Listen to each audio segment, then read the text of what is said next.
Hey, I'm Rolla, 33 years old, working as a marketing executive, and I've got quite the story to share about how my seemingly perfect life spiraled into chaos. 3 years ago, I thought I hit the jackpot. I met Tom at a work conference, tall, charming, with a smile that could light up a room. We clicked instantly, spending hours talking about anything and everything. But on our third date, he dropped a bombshell. He was a widower with a teenage daughter. I hope this doesn't change anything, he said nervously. I remember laughing it off. Are you kidding? I love kids. Little did I know what I was in for. At first, Lily, his daughter, seemed like the sweetest kid. Polite, all smiles. It's so nice to meet you, Rolla, she chirped the first time we met. Dad's told me so much about you. I did everything I could to bond with her. Shopping trips, movie marathons, even tried learning her favorite video game. But something always felt off, like she was wearing a mask. Sometimes the real Lily would slip through, and I couldn't quite put my finger on what it was. Tom, bless him, never noticed. He'd beam at us, saying, "My two favorite girls getting along so well."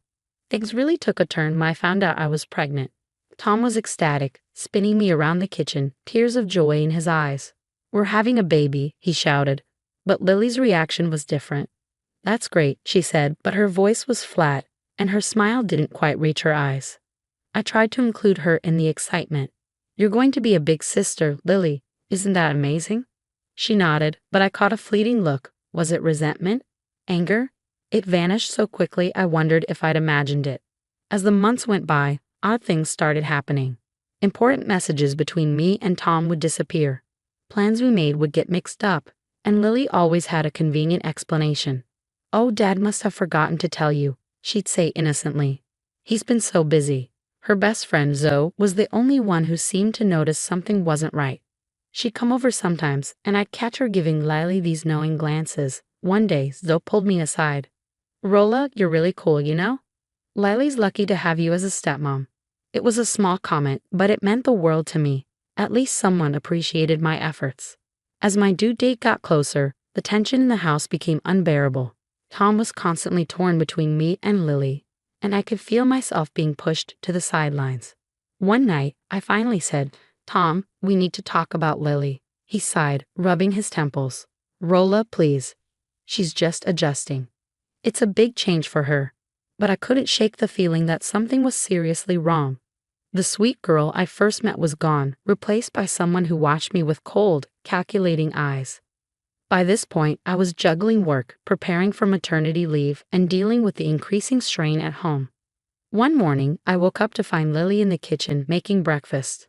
"Morning, Rolla. I made your favorite, blueberry pancakes." I smiled, touched by the gesture. "Thanks, Lily, that's so sweet of you." But as I sat down, I noticed Tom frowning at his phone. "Rolla, did you forget to send me the doctor's appointment details?" I blinked, confused. "No, I texted you yesterday." Lily quickly chimed in. "Oh, Dad, remember? Your phone was acting up yesterday. Maybe the message didn't come through." This became a pattern. Important messages vanishing, plans falling apart, and Lily always had a perfectly timed explanation. I couldn't shake the feeling that something was wrong at work. In the break room one day, I overheard hushed whispers. "Did you hear about Tom's new wife? Apparently she's just after his money." My heart sank. Later, I confronted my coworker Lisa. "Where did you hear that?" I asked, trying to keep my voice steady. She looked uncomfortable, fidgeting with her coffee cup. "Oh, I think Lily mentioned something at her school bake sale, but I'm sure it's just teenage gossip." My stomach turned. Lily was spreading rumors about me. I needed to talk to someone who would understand. I called my sister, Elena. "Elle, I don't know what to do," I said, my voice breaking. "It's like Lily's trying to push me out of the family." Elena's voice was sympathetic but firm. "Rolla, you need to talk to Tom. This isn't right." But every time I tried to bring it up with Tom, he brushed it off. "Honey, you're hormonal. Lily's just a kid. She doesn't mean any harm." I felt like I was losing my mind. Was I imagining all of this? Things came to a head at my baby shower. Sarah, my best friend, had organized everything beautifully, but as the guests arrived, I noticed Lily whispering to Tom's family members, who began giving me odd looks. Later, I overheard Lily talking to Tom's mother. "I'm just worried about the baby," Lily said, her voice sweet but laced with something darker. Rolla's been so unstable lately, forgetting things, getting upset over nothing. I just hope she'll be okay as a mom. Fury surged through me. I stormed over, ready to confront her. But in my anger, I knocked over a tray of cupcakes. Everyone turned to stare. "Oh, Rolla," Lily exclaimed, her voice carrying through the room, full of mock concern. "Are you okay? Here, let me help you. We don't want you getting too worked up in your condition." Humiliated, I froze. Tom rushed over, concern written all over his face. "Rolla, maybe you should lie down," he said gently. "You're looking a bit flushed." That night, I broke down in front of Sarah. "I feel like I'm going crazy. No one believes me about Lily," I sobbed. Sarah hugged me tightly. "I believe you. We'll figure this out, I promise." But before we could even begin, it happened. A sharp pain shot through my abdomen. I gasped, clutching my belly. "Sarah, I think I'm in labor." Panic set in. It was too early. This couldn't be happening now. "Stay calm," Sarah said, already dialing 911. "We're getting you to the hospital." As the contractions intensified, I tried to reach Tom. No answer. I left a voicemail, my voice strained with pain.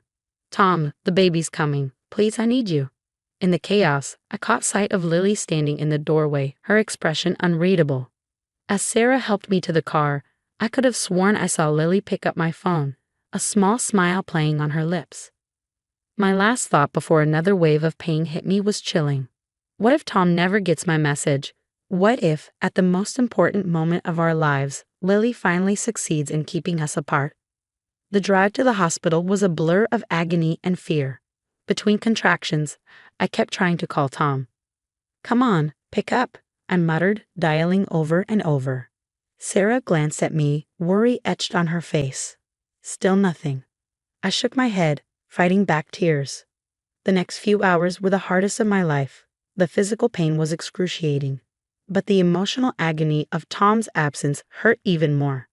Sarah stayed by my side, whispering words of encouragement, but I'd never felt so alone. Finally, with one last push, my son entered the world. His cry filled the room, and for a brief moment, all the hurt and betrayal faded away. "He's beautiful," Sarah whispered, tears in her eyes. I held him close, overwhelmed with love. But as the adrenaline wore off, the pain of Tom's absence hit me again. Where was he? Hours later, Tom burst into the room, his face pale and frantic. "Rolla, I'm so sorry. I just got your messages. Lily said you were fine, that it was false labor." I stared at him, too exhausted and heartbroken to respond. He'd missed the birth of our son because he believed Lily over me, again. Lily trailed in behind him, her face a picture of wide-eyed innocence. "Oh my gosh, the baby's here. I had no idea it was real. I feel terrible," she said, her voice dripping with fake regret. I watched her carefully, catching the glint of triumph in her eyes. She'd won. She'd stolen this moment from us. The next few days passed in a haze of hospital visits and awkward silences. Tom was full of apologies, but I could barely look at him. Lily played the role of doting sister, fussing over the baby while I withdrew into myself. One night, after Tom had fallen asleep in the hospital chair and Lily had gone home, I confided in Sarah and Elena. "I can't do this anymore," I whispered, my voice breaking. "I can't raise my son in this toxic environment." Elena squeezed my hand. "What do you want to do?" I took a deep breath. "I want to leave. Start over somewhere new." They exchanged glances, then nodded. "We'll help you," Sarah said firmly. Over the next week, as I recovered at home, we secretly made plans.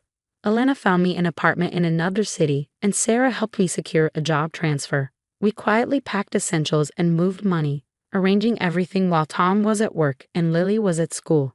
The night we chose to leave, I stood in the nursery, my son asleep peacefully in my arms. Tears streamed down my face as I looked around the room we'd so lovingly prepared. "I'm sorry, baby," I whispered, "but I had to protect both of us." I placed a letter on the kitchen table, short and simple, explaining that I couldn't live like this anymore. I told Tom he had to make a choice, his daughter or his son, and that I'd be in touch when I was ready. As Sarah's car pulled up outside, I took one last look at the house. Despite everything, a part of me still loved Tom. But sometimes, love just isn't enough. With my son in my arms and my heart in pieces, I walked out the door, ready to start a new chapter. One where we wouldn't be manipulated, gaslit, or pushed aside. One where we could finally be happy. As we drove away, I whispered to my sleeping son, "It's just you and me now, little one. But we're going to be okay, I promise."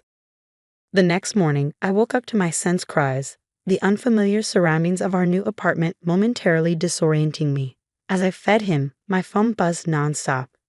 Tom had discovered we were gone. His voicemails ranged from confused to desperate. "Rolla, where are you? What's going on? Please call me back." I ignored them all, focusing on settling into our new life. But I couldn't help wondering about the chaos I'd left behind. Back at our old house, Tom was falling apart. Lily, thinking she had won, couldn't hide her smug smile. "Dad, maybe it's for the best," she said. She was always causing problems. But her victory was short-lived.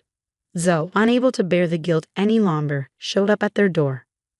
"Mr. Walker, there's something you need to know," she said, her voice shaking. For the next hour, Zoe spilled everything. The deleted messages, the rumors, Lily's deliberate attempts to sabotage our relationship. She even had screenshots of Lily bragging about her schemes. Tom listened, his face growing paler with each revelation. When Zoe finished, he turned to Lily, his voice barely a whisper. "Is this true?" Lily's facade crumbled. Tears streamed down her face as she shouted, "You were supposed to choose me and Mom, not some replacement." The argument that followed was explosive. Years of pent-up resentment and manipulation came pouring out. In the end, Lily broke down completely, admitting to everything. Tom was devastated. He realized he had lost his wife and newborn son because he had been blind to his daughter's actions. Desperate, he tried everything to find us. Private investigators, social media posts, even contacting our old friends. But I had covered my tracks well. Meanwhile, I was rebuilding my life. My new job was challenging but rewarding. I made new friends and joined a single mom support group. Slowly, I began to heal.